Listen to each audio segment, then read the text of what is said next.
Hôm nay Sogra một mình lên núi, tìm kiếm những món quà từ thiên nhiên. Trên vách đá dựng đứng, cô phát hiện một tổ chim ẩn kín, bên trong hang còn có vài quả trứng lớn.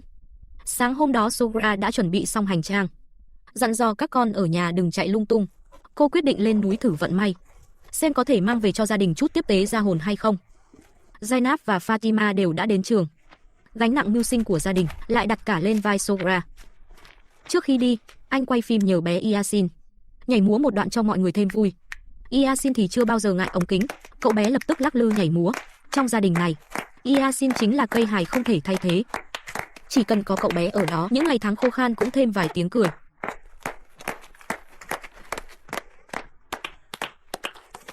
Khi màn biểu diễn ngẫu hứng của Yasin kết thúc, Sogra tạm biệt các con và bước lên con đường núi đầy gian nan.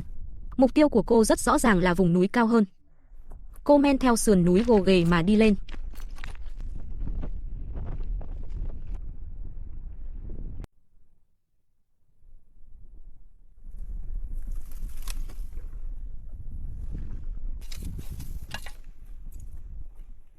Sau một đoạn leo dốc dài và tốn sức, Sogra cuối cùng cũng lên tới đỉnh núi.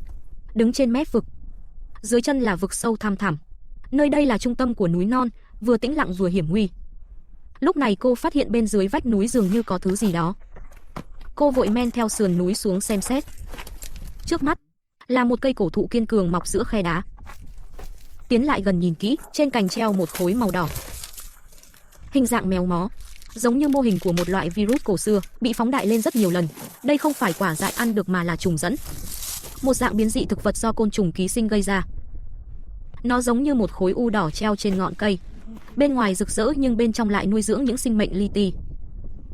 Những khối trùng dẫn màu đỏ này chứa nhiều loại dịch đặc biệt, là thuốc nhuộm tự nhiên quý, đồng thời có thể dùng làm dược liệu. Sogra quyết định hái vài khối mang về.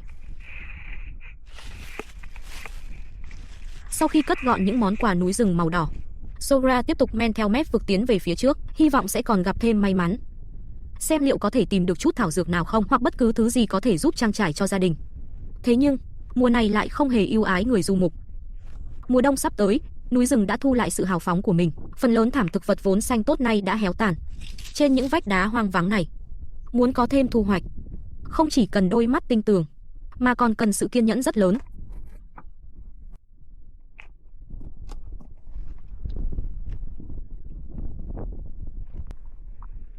Sau một hồi tìm kiếm cẩn thận, Sogra cuối cùng cũng phát hiện một tia sinh khí hiếm hoi.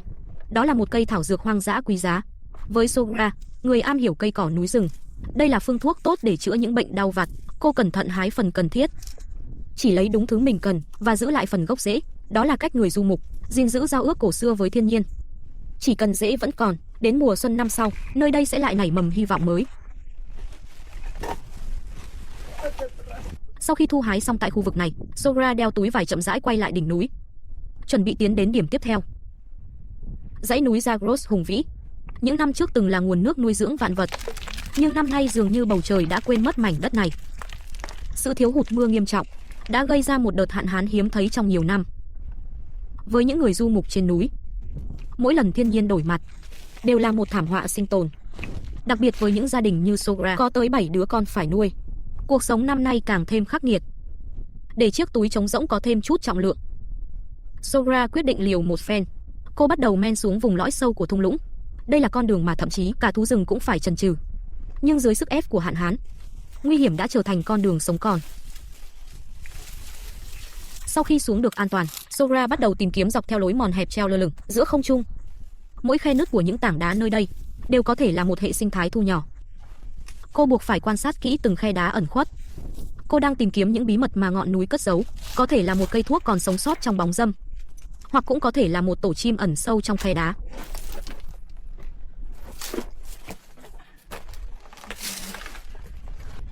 Trên vách đá gần như dựng đứng này, Sogra buộc phải giống như dê núi, áp sát vào vách đá, cẩn thận men ngang qua. Ngay lúc đó, những đám mây đen dần tan, mặt trời ló dạng. Trên mảnh đất khô khát như bốc khói này, cô khao khát một cơn mưa lớn hơn bất cứ ai. Nhưng bầu trời bất chợt quang đãng ấy, như một lời từ chối lặng im của tạo hóa, đẩy cơn mưa ngọt lành mà cô chờ đợi bấy lâu lại trôi về một ngày mai vô định. Đúng lúc này, ánh mắt của Sogra chợt dừng lại ở một khe đá sâu hun hút. Đó là một tổ chim được che giấu kín đáo. Bên trong ngay ngắn nằm vài quả trứng chim. Phát hiện bất ngờ này khiến Sogra vô cùng phấn khởi. Mọi mệt mỏi trước đó tan biến trong khoảnh khắc. Lại gần quan sát, những quả trứng này quả thật không nhỏ. Kích thước gần bằng trứng gà. Nhưng đây không phải trứng gà thông thường.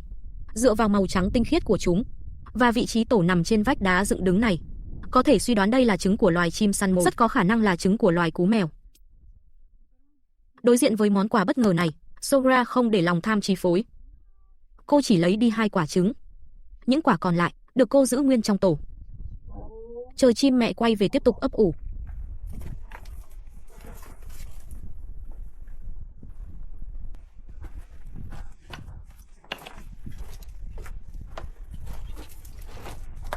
Ngoài ổ trứng chim này ra, vách đá ấy không còn gì để thu hái thêm. Sogra đành quay trở lại, khó nhọc leo lên theo hướng đỉnh núi. Nhìn lại chặng đường đã qua, vừa dò đường nơi vực thẳm, vừa lấy trứng trên vách đứng, thật sự thót tim từng bước. Nhưng nhìn vào hành trang, thu hoạch hôm nay thực ra cũng không nhiều. Chỉ vài khối trùng ảnh, 1 cây thuốc và 2 quả trứng. Thế nhưng với những con người của núi rừng, cuộc sống vốn là hành trình tích góp từng chút một. Chỉ cần không trở về tay trắng đã là điều đáng quý.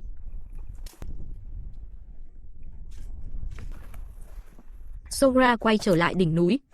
Cô không vội vã trở về nhà, mà bắt đầu tìm những cành khô, củi vụn chuẩn bị nhóm lửa. Suốt chặng đường leo trèo và tìm kiếm này đã từ lâu vắt kiệt thể lực của cô. Lúc này, cô cần một lần tiếp tế cần thiết để nạp lại nguồn năng lượng đã cạn kiệt. Mài dao không chậm việc đốn củi, chỉ khi chăm sóc tốt cơ thể mệt mỏi này mới có đủ sức đi chọn con đường về nhà.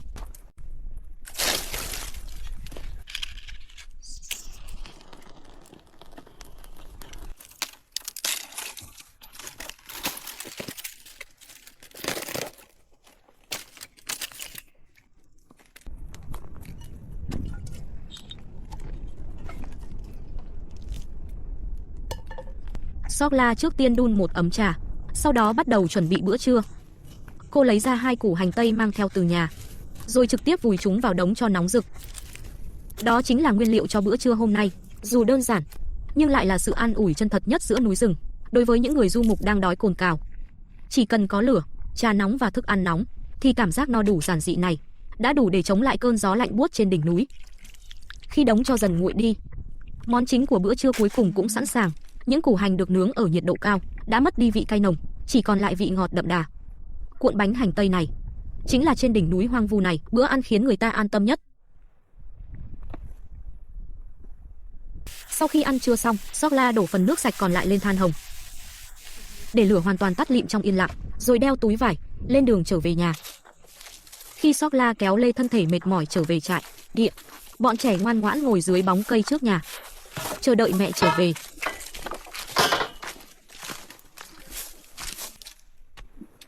Yuzesam of Akon. Ie. Sogra lấy ra chiến lợi phẩm của ngày hôm nay.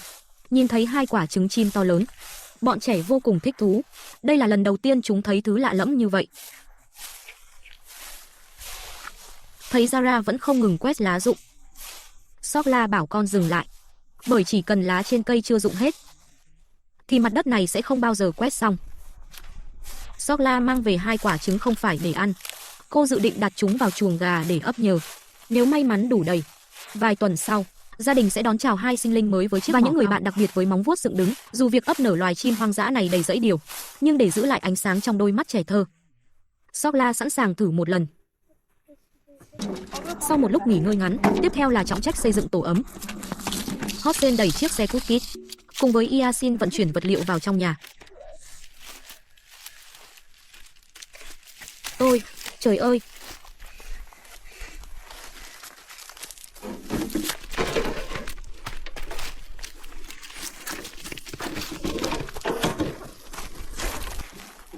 Phần khung chính của ngôi nhà mới đã hoàn thiện từ lâu, nhưng để có thể sinh hoạt thoải mái, vẫn cần hoàn thiện khâu trang trí nội thất cuối cùng. Gió trên núi mỗi ngày một buốt giá hơn. Đó là tín hiệu mùa lạnh sắp ập đến. Thời gian dành cho cả gia đình đã không còn nhiều. Công việc hoàn thiện ngôi nhà đã bị đình trệ suốt một thời gian dài. Không phải Sogra không muốn sớm hoàn thành, mà là kinh tế trong nhà đã cạn kiệt từ lâu. Trong những ngày vật tư sinh hoạt còn thiếu thốn, ngay cả việc sửa sang đơn giản cũng trở thành gánh nặng xa xỉ. Hôm nay Sokla chủ yếu trám lại các khe hở xung quanh khung cửa, dùng thạch cao để vá kín. Còn việc sơn phủ diện tích tường lớn là công việc đòi hỏi tay nghề tinh xảo. Cô dự định đợi khi kinh tế khá hơn, sẽ mời một người thợ xây chuyên nghiệp đến hoàn thiện.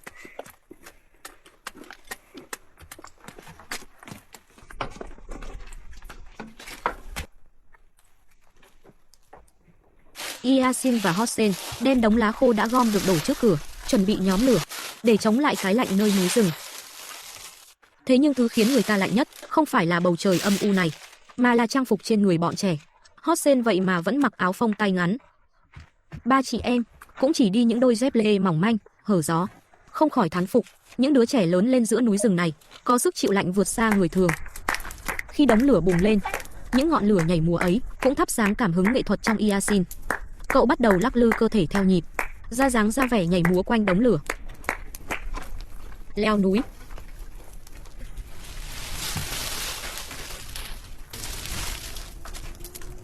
Nhân lúc lửa đang cháy rực, Yasin và Hossein không chịu ngồi yên. Chúng liền chạy vụt lên sườn núi nhặt về một ít quả sồi. Những quả sồi màu nâu sẫm này đã chín hoàn toàn. Đối với trẻ em vùng núi, đây là món ăn vặt tự nhiên tuyệt vời. Chỉ cần ném chúng vào đống lửa và chờ một lát, than hồng sẽ nướng lên. Một mùi thơm khét nhẹ mang hương vị hạt xẻ núi rừng.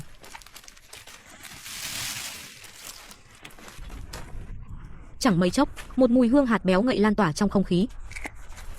Sau khi được nướng trên than hồng, những quả sồi vốn còn sống và hơi đắng, dưới nhiệt độ cao đã mất đi vị chát gắt, trở nên vàng óng và mềm bùi. Bóc lớp vỏ nóng hổi rồi cắn một miếng. Cảm giác chẳng khác nào hạt xẻ rang, nhưng lại phảng phất thêm mùi gỗ rừng rất riêng. Quả sồi sau khi nướng không chỉ loại bỏ hoàn toàn độc tính, mà hương vị cũng được nâng lên rõ rệt. Giữa cái lạnh của núi cao, không gì sánh bằng một miếng quả rừng nóng hổi, khiến con người cảm thấy thỏa mãn đến vậy. Sau khi mọi việc tạm xong, Sokla cũng dừng tay để nếm thử sồi nướng. Giữa núi lạnh, cả gia đình quây quần bên bếp lửa, chia sẻ món quà mộc mạc nhất mà thiên nhiên ban tặng.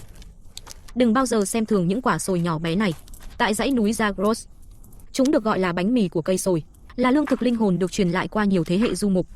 Trong những năm tháng khó khăn thiếu thốn lương thực, chính bột xay từ sồi phủ khắp núi rừng đã nuôi sống vô số gia đình du mục như gia đình của Sokla.